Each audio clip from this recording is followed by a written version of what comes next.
What's up, fam? Welcome to Minicast Monday, the short form podcast that brings inspiring and empowering information, messages, and sound bites from previous episodes to provide that spark or that fire for you to attack your life, to finally attack it, those fears, those insecurities, and those flaws, so that you can live the best life possible as the best version of yourself that you can possibly be. And in this episode, we're going to be talking about comparison. Now, as Theodore Roosevelt said, comparison is the thief of all joy, and I believe that absolutely to my core. We've got a couple great clips from episode 14 with Heidi Anderson from Hit 92.9, Heidi Xavier Ryan in the morning, and she really highlights in her stories in those clips the fact that we can even compare ourselves to friends who are achieving, who are doing great things, mostly because we don't recognize our own self-worth, our own value.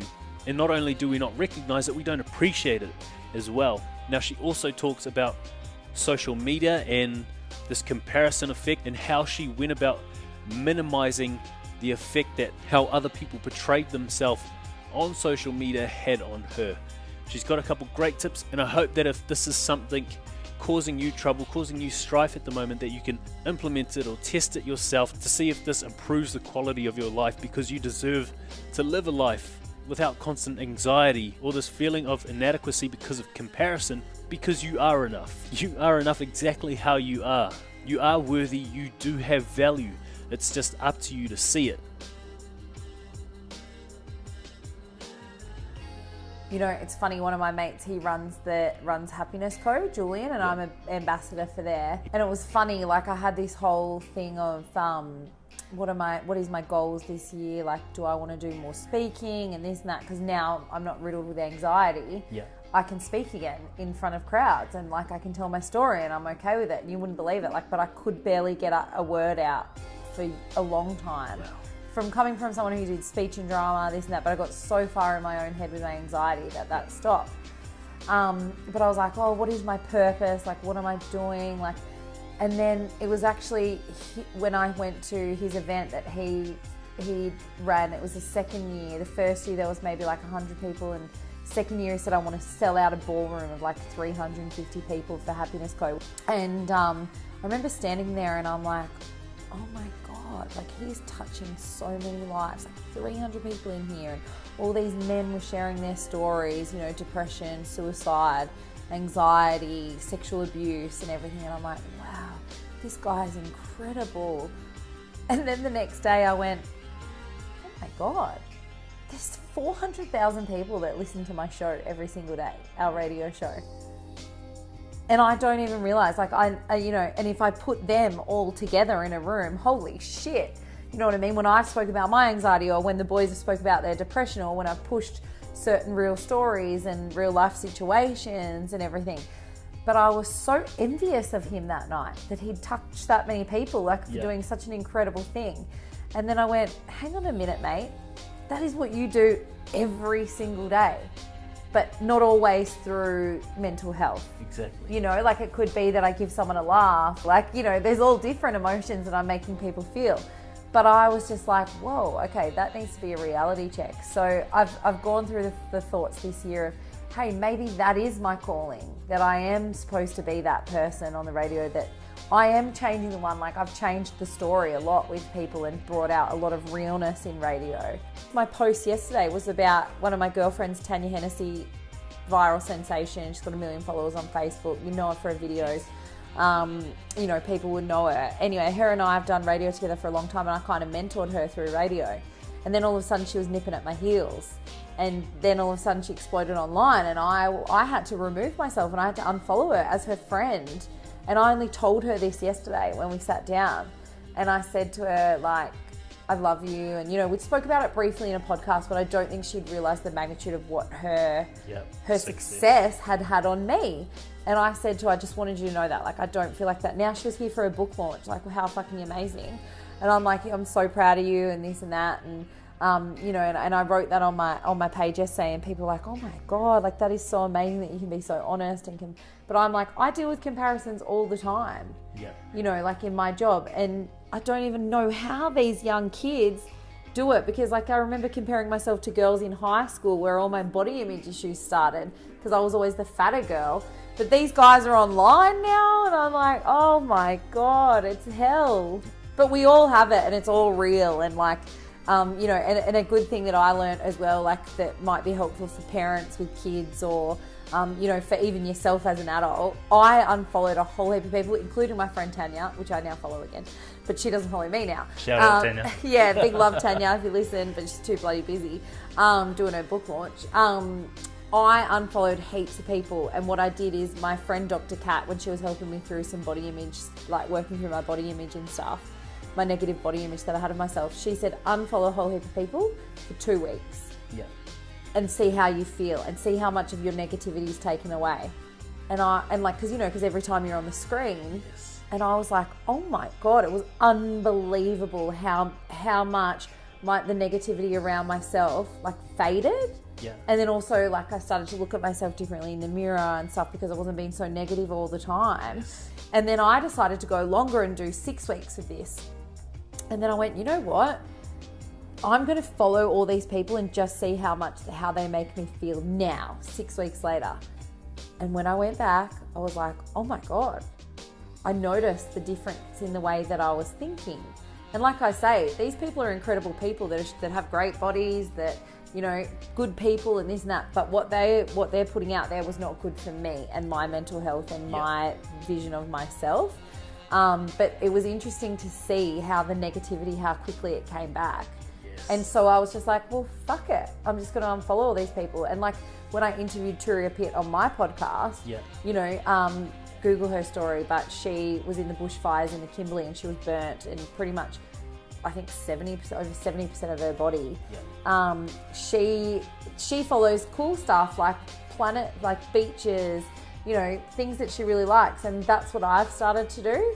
And you know, I've noticed now I start to follow more people, but like say the Kardashians are who I can, although like I secretly love them, and Geordie Shore girls and stuff, like, but I now don't follow them because all the Geordie Shore girls got skinny. That's why I was like, oh my God, I'm not good enough, I should be that skinny, rah, rah, rah. So I was always comparing myself to them, or the Kardashians, or this or that, when really, like, my life's fucking nothing like theirs, and they have all this money. Of course they're going to look fantastic all the time.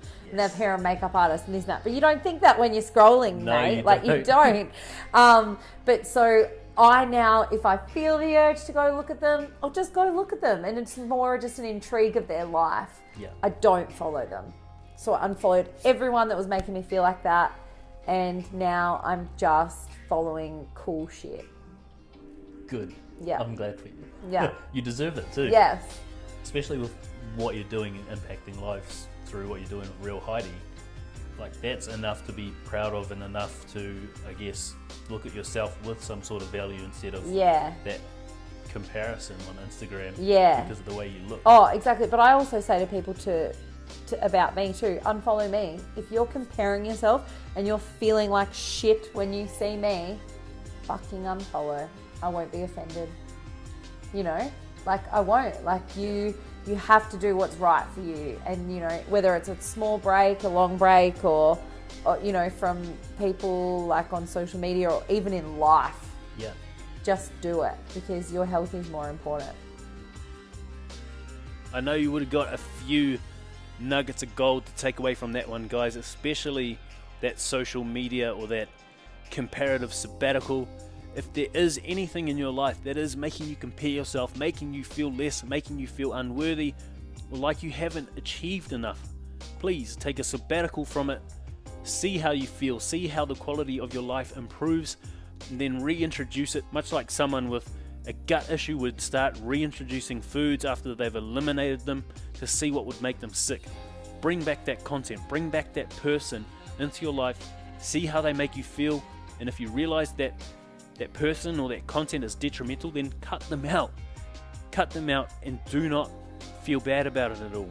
You have to put yourself first, because not putting yourself first in this situation, allowing yourself to compare and to feel inadequate, is really betrayal to yourself, to your mind, and to your mental health. That is the ultimate truth, guys. But what I want to say is, what we have to realize about comparison is that more often than not, we're comparing ourselves to other people because we are insecure. And we are insecure because we aren't aligned to who we truly are and what we truly are. Now, this is hugely important. And like Heidi did when she realized after being envious of Julian and giving herself time to find out what it is about her that was uniquely valuable, she realized that her outgoing and bubbly personality was something that she could use to make people laugh and smile every morning on her radio show. Now, understanding that, she could relinquish that feeling of inadequacy because she no longer had to compare herself to Julian, because she had her way of providing her own value, and that made her worthy. So she no longer felt she had to inspire a ballroom full of people by standing up on a stage and speaking and sharing an awe-inspiring story. She could do what she was good at, what she was innately good at, which is being funny and being outgoing and making people laugh and smile. Now, you have something inside of you as well, something that makes you unique, something that makes you special, because believe me, everyone on this fucking planet is special. No matter what you think, whether you believe me or not, you are special. It's just on you to take the time to find out what that special trait, ability, or skill is. Maybe that's something like Heidi, making people laugh and smile. Maybe it's something like me, being able to listen and being able to empathize and hold space. Maybe it's something like Julian, being up there, being able to share his story, being able to garner attention from a room full of people. No matter what it is, you've got something inside of you. But please, either pause this or after this episode, take the time to ask yourself what that is. Because as soon as you find your unique value proposition, you're going to begin to start laying out the roadmap of your life, a roadmap to your vision, and you're going to be clear on what you want to do with your life and how you're going to make people feel. Now, once you do that, once you start moving towards that, once you align with who and what you truly are, you'll be struck by comparison, and believe me, you will. It's never going to end because we live in this digital era. But when you're struck with comparison head on, you're going to be able to fairly easily relinquish that feeling of inadequacy, because you know where you're going, you know what your journey is, and you know how you provide value. So you feel a sense of self-worth in doing that. And having that sense of self-worth, knowing who and what you truly are and how you're taking action to achieve what you aspire to achieve or be, you no longer have to compare yourselves, because you understand that everyone is on their own journey, on their own path, and that you do not need to strive to be what anyone else is, to achieve what anyone else is achieving, or to have what anyone else has, because you are uniquely you, and that is the only thing that matters.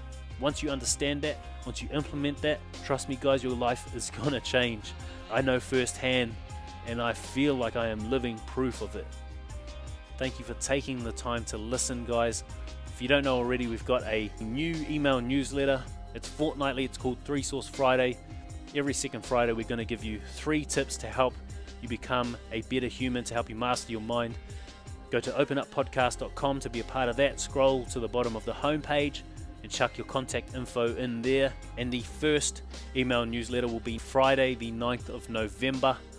So I hope to have you all a part of that. I hope to provide even more value than I'm trying to provide you now, and that really lights my soul on fire. That is where I find my unique value proposition in helping you guys with the Open Up podcast, and that is my life mission. And that is why I no longer need to compare myself to anyone else, because I am on my own path and I'm fairly fucking comfortable in what it is I'm doing, and I believe I'm destined to do it.